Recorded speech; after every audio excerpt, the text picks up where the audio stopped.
भाऊजींना अटक झाली तेव्हा तुम्ही सुद्धा पोलिसांना थांबवू शकला नाही. आता काय होणार? पोलीस अटक वॉरंट घेऊन आले होते. त्यावेळेस जर मी थांबवायचा प्रयत्न केला असता ना तर सरकारी कामात मी अडथळा निर्माण करते म्हणून आणखी अडचणी वाढल्या असत्या. But you don't worry, Narsingh लवकरात लवकर सुटेल. वाकणीचं नाही, we are really trying a level best. हे सगळं त्या जानकीमुळे झालं. करेक्ट. आणि हे सगळं तसंच राहावं यासाठी आपण दोघींनीही प्रयत्न केले पाहिजे. तेच आपल्या फायद्याचं असेल. ते आपण करूच. मगाशी सुद्धा आत्याबाईंची सहानुभूती मिळवण्याचा प्रयत्न करत होती. मी तिला चांगलंच झाडलं. आत्याबाई सुद्धा भडकल्या. मग एवढंच तोंड करून निघून गेली. आता तिचे चांगले दिवस संपले. बाजी आता आपल्या बाजूने आणि ती काही मी सहजासहजी आपल्या हातून निसटू देणार नाही. तुम्हाला लागेल ती मदत मी करायला तयार आहे. थँक्स.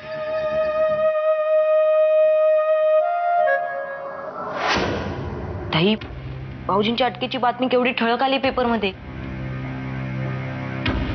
पण तू काळजी करू नकोस.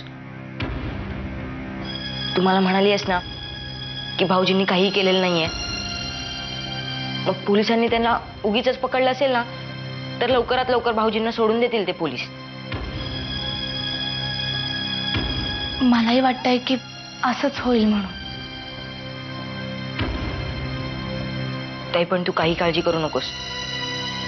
पण ताई, भाऊजींना घरचा डबा चालणार आहे का? नाही म्हणजे चालणार असेल तर मी रोज जाऊन देऊन येईन ना. विचारते वाकणीस काकांना.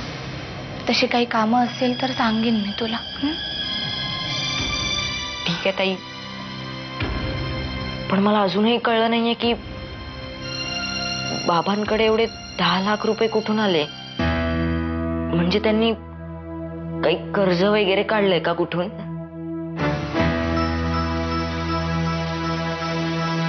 कन्या, मला पण तोच प्रश्न पडलाय. बाबांकडे पैसे आले कुठून? बरं झालं नीता तू आलीस.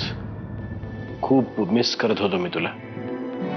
But you know what, even I was really missing you. इथे मला आता गुदमरल्यासारखं व्हायला लागलंय. हे बघ, तुझ्या बेलसाठी आम्ही अप्लाय केलंय. परवा त्याची हिअरिंग आहे. पण तोपर्यंत जरा सांभाळून घे. मला कल्पना आहे याची. वकिलांनी सुद्धा हेच सांगितलंय आणि आता वकिलांचं ऐकायला हवं. कारण मला इथून लवकरात लवकर बाहेर पडायचंय आता. We are really trying a level best. पडशील लवकर बाहेर. Thanks Neeta, thanks for everything. Come on यार. एनिवे, तुझ्या सासऱ्यांचा फोन आला होता. सासूबाईंचं ऑपरेशन झालंय. ते आता व्यवस्थित आहेत. ठीक आहे. अरे ठीक आहे काय? किती खर्च आला, कशी व्यवस्था झाली हे काहीच विचारणार नाहीयेस का? हे माझ्यासाठी तितकं महत्वाचं नाहीये नीता. मी त्या मनस्थितीत सुद्धा नाहीये. ऑपरेशनला 10 लाख रुपये खर्च आला आणि हे पैसे जानकीने मॅनेज केले. काय? 10 लाख रुपये जानकीनं कुठून आणले? नाही, तिच्याकडे आले नाही, तिने घेतले माझ्याकडनं. ती म्हणाली की तिला या गोष्टीची जाणीव आहे की मला तुझ्याशी लग्न करायचंय. पण ती जोपर्यंत त्या घरात आहे तोपर्यंत तसं मला करता येणार नाही. पण तिची एक अट आहे.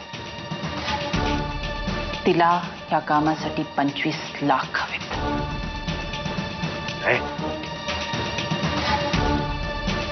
माझ्याशी असलेले संबंध तोडण्यासाठी ती सौदा करायला निघाली.